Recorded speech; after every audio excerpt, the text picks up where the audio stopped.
Salut YouTube, bienvenue sur Manga Club. On se retrouve cette fois pour les achats du mois de janvier, alors avec un peu de retard, mais comme je vous l'ai déjà dit, les vidéos seront pas très régulières sur la chaîne, mais en tout cas j'ai adoré tout ce que j'ai acheté ce mois-ci, et d'ailleurs j'en ai déjà lu une bonne partie, donc je suis absolument trop contente.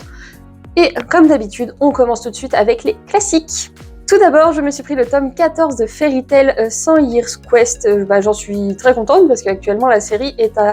Il y a 15 tomes qui sont sortis, du coup ce qui fait que je n'ai qu'un seul tome de retard et ça c'est cool, même si je ne suis pas encore à jour. Deux petits tomes One Piece qui me manquaient, le 93 et le 98, du coup je complète au fur et à mesure, j'en suis très contente parce que franchement il me manque plus beaucoup de tomes et ça c'est trop cool. Idem pour Bleach, je continue à avancer avec cette fois l'achat du tome 48, 62, 63, 64 et 70. Il me manque actuellement, je crois, un truc genre 11 tomes pour être à jour, donc vraiment j'en viens bientôt à bout. Il me manque tout l'arc Execution, là je crois, qui est celui qui est juste après celui-là. Mais sinon, j'aime beaucoup parce que je trouve vraiment que les couvertures sont plus jolies en fait vers la fin. Du coup, je suis assez contente. Je pense pas que je me referai un marathon lecture de Bleach parce que je connais déjà bien, surtout pas l'animé est quasiment à jour aussi. Mais en tout cas, c'est en fait le premier Big 3 que j'ai regardé. Du coup, je suis trop contente de l'avoir en manga. Et pour finir avec les classiques, j'avance à très bonne vitesse sur Fire Force. J'ai eu énormément de chance de trouver beaucoup de tomes d'occasion, que ce soit sur Bazar du Manga ou sur Gilbert Joseph. Franchement, sur les deux sites, j'ai réussi à trouver mon bonheur. Donc, c'est une série à gruyère, hein, voilà, où j'ai beaucoup de trous un peu partout. Mais je crois quand même que j'ai tout jusqu'au tome 11 et après, j'ai un peu tout en pagaille, on va dire. Mais pareil, il me manque plus tant de tomes que ça, je crois qu'il m'en manque pareil une dizaine. Donc ça va être vite plié et c'est surtout lui pour le coup je vais me faire un marathon parce que je ne sais pas la suite. Je me suis arrêtée à peu près en termes de lecture au tome je crois 8, quelque chose comme ça. Le 33 et le 34 qui sont du coup les deux derniers tomes vont sortir cette année. D'ailleurs je crois que quand vous verrez cette vidéo, le 33 sera déjà sorti. Donc ça c'est vraiment une série très cool à avoir. Eh bien, on attaque déjà la deuxième partie de la vidéo avec les tomes sur lesquels je me suis mise à jour qui sont sortis récemment. Tout d'abord, chez Soleil Manga, je me suis pris le tome 3 de Make the Exorcist Fall in Love que j'ai lu. C'était franchement assez cool avec notamment du coup, alors j'allais dire Poséidon mais pas du tout, mais je n'ai plus son nom. Mais en tout cas, c'est cette jeune fille qui du coup est... le démon un peu de la mer, le Léviathan, non je ne sais plus, bon bref. En tout cas le tome était assez cool, franchement ça se lit bien. J'ai l'impression qu'en fait il y a des moments où on est dans le futur, enfin on va voir un peu ce qui se passe en début de chapitre et du coup ça me rend assez curieuse parce que j'ai cru voir le petit prêtre en adulte mais je ne suis vraiment pas certaine, donc du coup ça me fait un peu spéculer et du coup j'ai trop envie de savoir la suite. En tout cas pour l'instant c'est une histoire qui continue à me plaire. Le tome 18 de Mission Yozakura Family, que j'étais bien sûr obligée d'acheter parce que j'ai vraiment envie à chaque fois d'avoir la suite de cette série. Alors je trouve que les tomes sont vraiment fins par contre, donc ça se lit rapidement. Et du coup je suis un peu frustrée, je trouve que ça avance assez lentement sur cette phase de combat. Et... en fait, ils aiment trop faire « Oh, c'est un méchant, oh, mais finalement, il est pas si méchant que ça. Ah non, c'est un vrai méchant. Ah, mais finalement, ça va. » Du coup, ça me frustre un petit peu dans ma lecture, mais je suis très attachée au personnage de la famille des Yozakura, donc je continue à lire. Je me suis mis à jour avec le tome 14 d'Orimiya parce que j'ai prévu de me faire un énorme marathon lecture. Pareil, il ne manque plus beaucoup de tomes, seulement le 15 et le 16 qui vont sortir je crois en mars et en mai, donc il faut absolument que je me mette à jour sur cette série en termes de lecture, donc c'est pour ça que j'achète les tomes.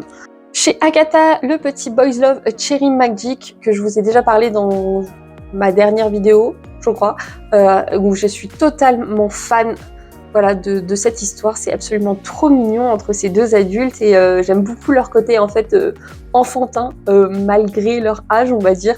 En tout cas ça se lit très bien. Un très bon tome 8 de A Sign of Affection, toujours chez Akata. C'est super sympa en fait comment ça se développe, même si je trouve que le rythme est assez lent aussi dans cette lecture. C'est pas très grave parce que je trouve que quand on lit, on est vraiment dans sa petite bulle cocooning Et pour le coup, j'étais très intéressée par ce tome-là parce qu'on y fait la rencontre des parents de Yuki. Et il y a aussi du coup Itsumi qui va les rencontrer. Et ça se passe pas. Je vais pas dire comment ça se passe, mais j'ai beaucoup aimé du coup de voir le point de vue des parents sur la surdité de Yuki et qu'est-ce qu'ils ressentaient en fait de voir que elle essayait d'avoir une vie normale, est-ce qu'il la poussait ou au contraire est-ce qu'il voulait la surprotéger. Et j'étais pas mal étonnée aussi de ce qu'ils ont révélé sur le frère.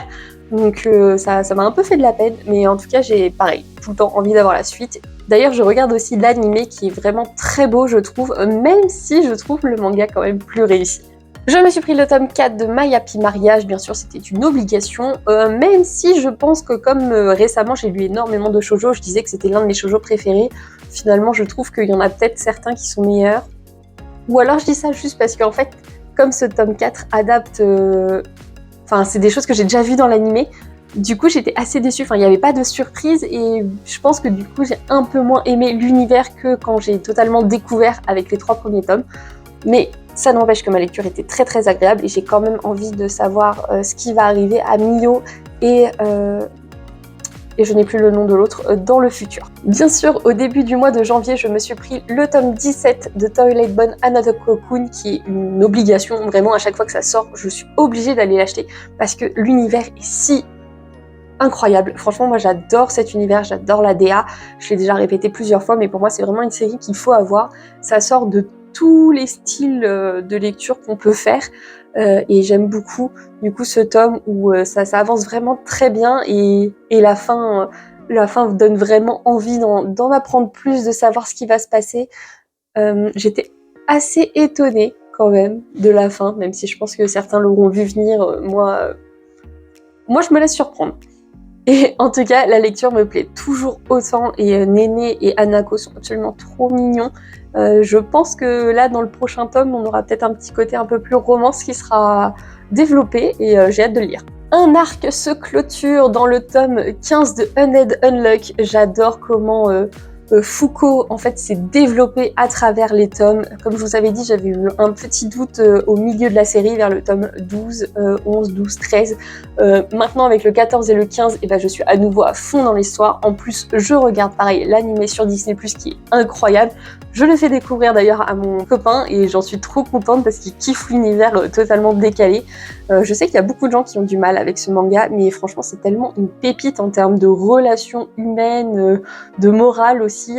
Je trouve ça incroyable et puis il y a des rebondissements de fou en fait. Franchement, j'arrive pas à imaginer comment l'auteur justement imagine cette histoire parce que il se passe vraiment des trucs complètement dingues.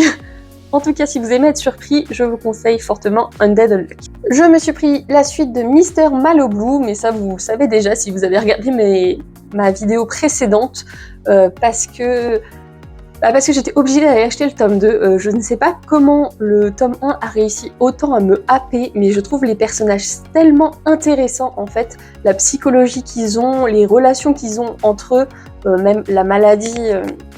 alors je sais plus le nom que ça, mais la maladie qu'a le jeune garçon blond, franchement tout est super bien développé et en plus il y a un 4e personnage du coup là qui a été un peu mis en lumière et finalement en fait le personnage de Sakura qui du coup est la fille qui est dans ce corps, et bah elle est beaucoup plus compliquée qu'il n'y paraît. Alors même si on s'en doutait, hein, franchement dès le premier tome on se doutait que ça allait pas être une histoire aussi simple que ça. Mais du coup, j'ai eu vraiment des moments en mode « Ah bon, il s'est passé ça dans le passé ? J'aurais jamais cru de ce qu'on voyait de l'extérieur. » Il y a quelques scènes aussi assez mystérieuses qui ont lieu. L'univers est incroyablement bien maîtrisé et ça donne vraiment envie d'en apprendre plus. Un tome sans prise de tête pour Princess Punches, le tome 4, même si au final, on a quand même une révélation assez surprenante dans le tome. Après, comme je vous l'ai dit, c'est un gros manga de baston. On va suivre du coup Scarlett qui va essayer de protéger la jeune sainte et on va apprendre justement ce fameux point assez intriguant. Et ce qui est assez étonnant aussi, c'est que le frère lui-même n'était pas au courant.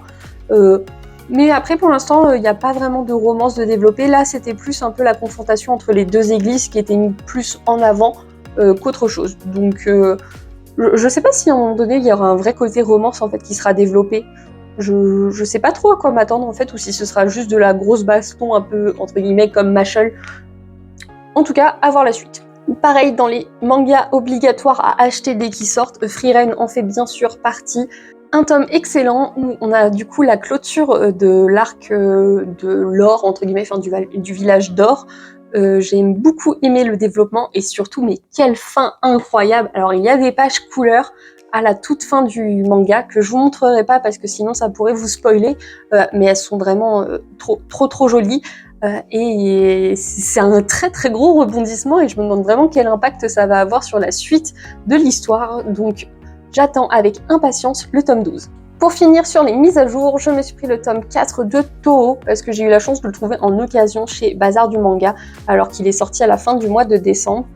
Donc c'est un grand format, voilà, c'est une magnifique édition, je trouve vraiment les dos absolument sublimes et l'édition est magnifique également.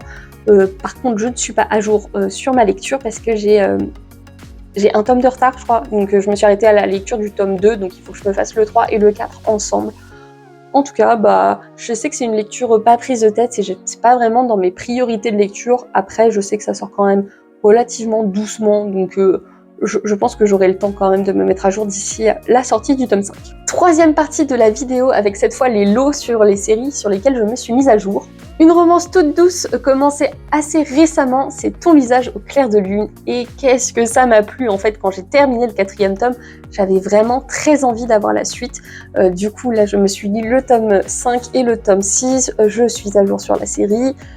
Et la relation est absolument trop mignonne. Ça y est, du coup, il y a eu une déclaration de fête et ils sortent officiellement ensemble. Et j'aime beaucoup comment... En fait, on voit qu'ils sont tous les deux amoureux, mais ils l'expriment pas de la même manière. Et du coup, ça crée pas mal de quiproquos.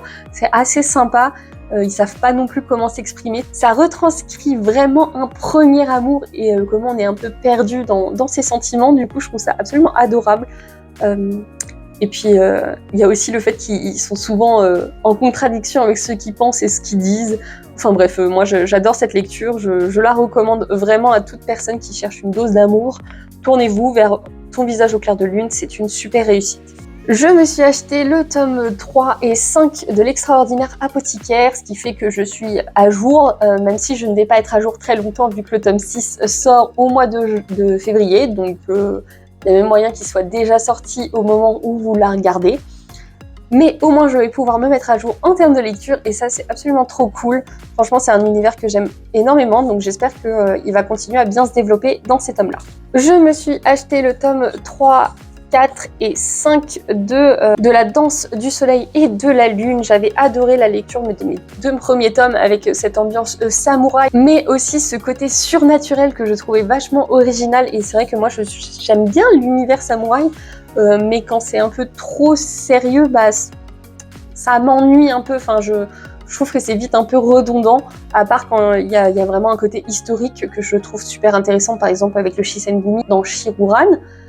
En tout cas pour la danse du soleil et de la lune, le dessin est magnifique, les protagonistes m'ont beaucoup plu et du coup j'ai vraiment hâte de découvrir la suite de ma lecture. Alors forcément, je répète à tout bout de champ tout le temps que j'ai hâte de lire ce que j'achète, mais en même temps ça paraît logique parce que je n'achète que des choses que j'aime en théorie, donc désolée pour la répétition, ça peut peut-être être un peu chiant. Je pense aussi que faire des vidéos YouTube me porte chance. Parce que souvent dans mes vidéos, je dis « Oh là là, cette série, j'arrive jamais à la trouver en occasion, c'est terrible ». Et littéralement, 1 ou 2 semaines après, il y a tout qui pop. Et c'est ce qui m'est arrivé pour Pétale de réincarnation, qui est une série que je me lamentais parce que j'avais trop de tomes en retard et que j'avais pas très envie de l'acheter neuf parce que ça faisait beaucoup d'argent du coup. Et j'ai réussi à trouver le tome 11 à 16 en occasion, alors qu'actuellement il n'y a que 18 tomes, ce qui fait que je n'ai plus que 2 tomes de retard et j'en suis absolument trop contente. Alors c'est dans ma pile à lire, je ne les ai pas encore lus, mais alors aussi c'est parce qu'en ce moment je suis pas trop dans les trucs un peu combat, un peu psychologiques, surtout qu'on avait une grosse révélation à la fin du tome 10, donc je pense que je vais me laisser vraiment... Je pense que je lirai cette série quand j'aurai vraiment du temps pour me poser et bien comprendre, parce que souvent il y a des gros enjeux derrière. Mais en tout cas, j'en suis ravie. Donc pour rappel, on suit des gens qui ont récupéré les dons de personnes qui ont existé dans le passé.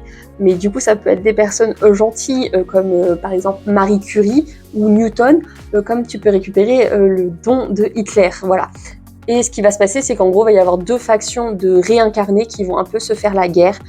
Du coup, on suit ce combat et maintenant, il y a même les humains du coup qui ont été impliqués dedans. Donc ça devient vraiment très intéressant et j'aime trop cette série, franchement Komiku, je sais pas où ils sont allés la chercher mais elle est vraiment géniale. Autre série de chez Komiku, il s'agit de The Ancient Magus Bride, où cette fois du coup j'avais réussi à mettre la main sur quasiment toute la suite, mais voilà il me manquait ces 3 tomes là. Maintenant, ces choses rectifiées. Alors, il y en a certains que j'ai réussi à... Je crois que j'en ai 2 que j'ai réussi à trouver en occasion. Et du coup, je me suis dit, vas-y, c'est pas grave, le dernier, je l'achète en neuf. J'ai le 17, le 18 et le 19. Et je vais pouvoir me faire un véritable marathon, pareil, The Ancient Magus Bride, parce que je suis pas à jour sur ma lecture, même pas du tout. Je me suis arrêtée au tome 9. Donc, je pense que ça va être absolument trop cool de me replonger dans cet univers si particulier. Je continue d'avancer dans Kaguya-sama Love is War, même si je n'ai toujours pas commencé à lire, mais comme je sais que la série me plaît, vu que j'ai regardé l'animé, les 3 saisons de l'animé, du coup je me pose pas trop la question, dès que les tomes sortent en occasion, pop en occasion, et j'en profite et je les prends. Donc là pour le coup j'ai réussi à mettre la main sur le tome 10, le 13 et le 15, bon, ce qui fait que j'ai quand même des petits trous dans la série, mais je pense que je vais être vite à jour parce qu'il m'en manque déjà plus que 5 tomes je crois. Donc ça devrait aller vite. Et dernier petit lot à vous présenter dans les mises à jour, il s'agit du tome 8 et 9 de Love Fragrance, mais je vous avais déjà dit dans ma précédente vidéo que en fait j'avais l'intégralité et qu'il fallait juste que j'aille les chercher. Donc c'est chose faite, je vais pouvoir lire les 11 tomes de cette série en une traite et ça va être, je pense, assez sympa. En tout cas, l'édition donne envie. Et en plus, c'est du Kana Life. Franchement, je trouve que Kana, dans leur section Life, je trouve qu'ils font vraiment des très bons choix. Jusqu'à présent, il n'y a aucune de leurs séries dans ce catalogue-là qui m'a déçue. Donc, hâte de me faire un avis sur cette petite série. On enchaîne et conclut avec la dernière partie, du coup, qui sont les nouveautés que je me suis procurées. Et il y a une dinguerie. Voilà, il y a un truc que je suis absolument trop contente d'avoir mis la main dessus. C'est une série que j'hésitais à avoir depuis très longtemps. Je vous la présente en tout dernier. En attendant, je vous présente les autres nouveautés. En tout premier, je me suis trouvée Bibliomania chez Bazar du Manga et ça, j'en étais absolument ravie parce que c'est un tome qui coûte extrêmement cher. Je crois qu'il est aux alentours de 25 €. Donc c'est un très gros tome, c'est une couverture en dur. Je trouve l'édition absolument sublime. D'ailleurs, je crois que la jaquette a été faite exprès pour notre édition française. Et l'univers a l'air assez particulier parce que ça a l'air un peu de revisiter un Alice au pays des merveilles, mais version un peu gore, chelou. Alors de base, je sais que je suis pas très gore, j'aime pas trop les trucs un peu comment dire, c'est pas que gore, c'est un peu mythique, etc. Et du coup, je me suis dit que l'édition était tellement belle que j'avais quand même envie de me la prendre et de tenter. Et surtout que du coup, déjà d'occasion, il était passé à 20 € et au-delà de ça, ils avaient fait encore une autre réduction et du coup, je l'avais eu pour 15 €, donc je l'avais eu pour 10 € de moins. J'en étais absolument trop contente. Au pire, je la revendrais, même si je serais triste en fait de ne pas aimer ce manga déjà juste parce qu'il est trop magnifique. Je me suis enfin pris l'anthologie de Jun Mayuzuki, qui est du coup l'autrice de Après la pluie et de Kowloon Generic Romance, qui sont du coup deux mangas que j'apprécie fortement de l'auteur. Donc c'était sûr qu'un jour j'allais me le prendre. Là pareil, super éduque à Bazar du Manga quand j'y suis allée en physique. Donc j'ai vraiment hâte de me plonger dans cet univers et dans la lecture de cette autrice que j'adore. Petit diptyque Onetsugi, le marchand d'os, qui me faisait envie depuis très très longtemps et ça y est, du coup j'ai enfin craqué. Franchement c'est un manga qui vaut vachement le coup, j'ai adoré le côté ésotérisme en fait qu'il y a dans ce manga. Voilà, on suit du coup un marchand qui échange des os contre d'autres os. En gros, quand il implante des os de quelqu'un, ça lui permet d'avoir des pouvoirs et de réaliser parfois certains rêves. Et du coup, on va suivre les choix moraux qu'il va faire au fur et à mesure avec les différents clients. En fait, le premier tome, on va plus suivre les choix moraux, comme j'ai dit, des clients et les impacts que ça va avoir sur leur vie. Et dans le 2, on va plus s'intéresser du coup au marchand lui-même et son apprenti, notamment un peu leur passé, comment il en est arrivé, comment ils s'en sont arrivés là, et un peu aussi tout ce qui est la succession.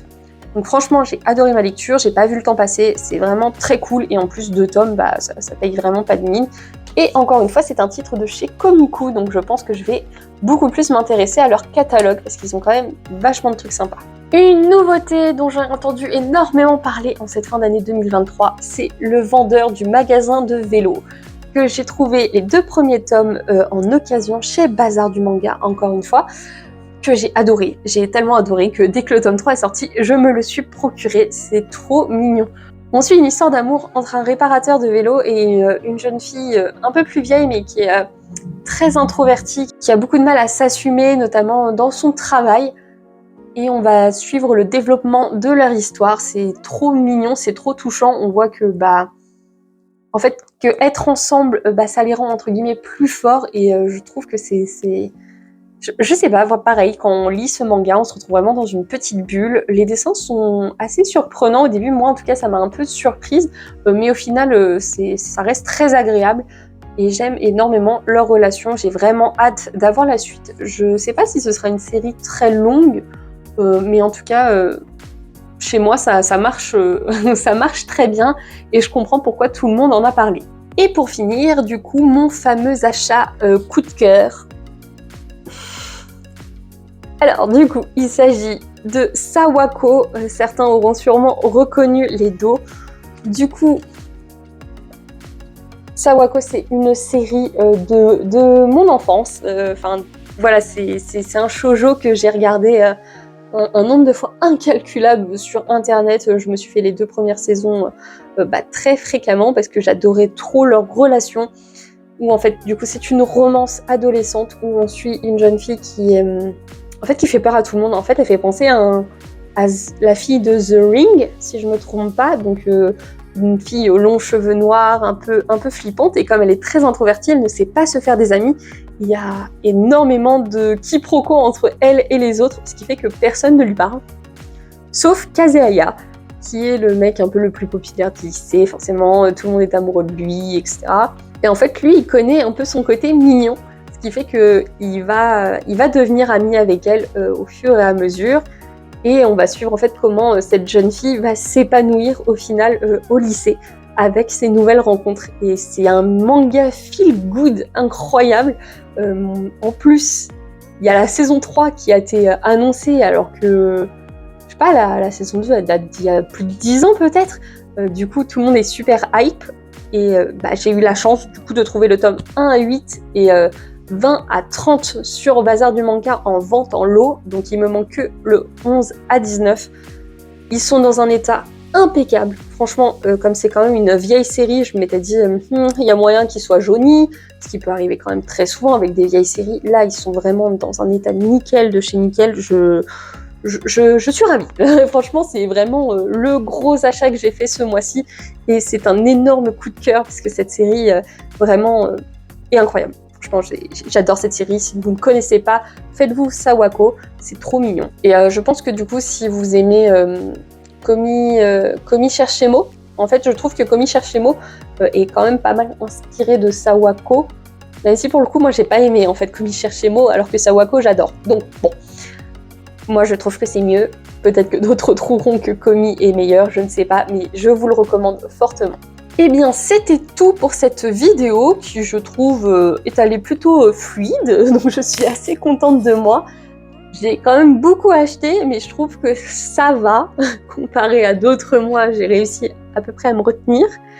Le mois de février, je pense, va me faire extrêmement mal parce que je pense que vous êtes tous au courant, mais il y a des sorties de partout, surtout en termes de nouveautés. Il y a des choses incroyables qui sortent au mois de février. Malheureusement, je pense qu'il va falloir faire des choix, parce que on peut pas. Là, ça va pas être possible. Je vais pas pouvoir acheter tout ce que j'ai envie parce que sinon, je vais vraiment exploser mon budget. Donc, on se retrouve pour une prochaine vidéo. J'espère vous présenter toutes les nouveautés de l'année qui m'ont fait très envie. En tout cas, j'espère que cette vidéo vous a plu. On se retrouve vite pour une prochaine. Tchuss!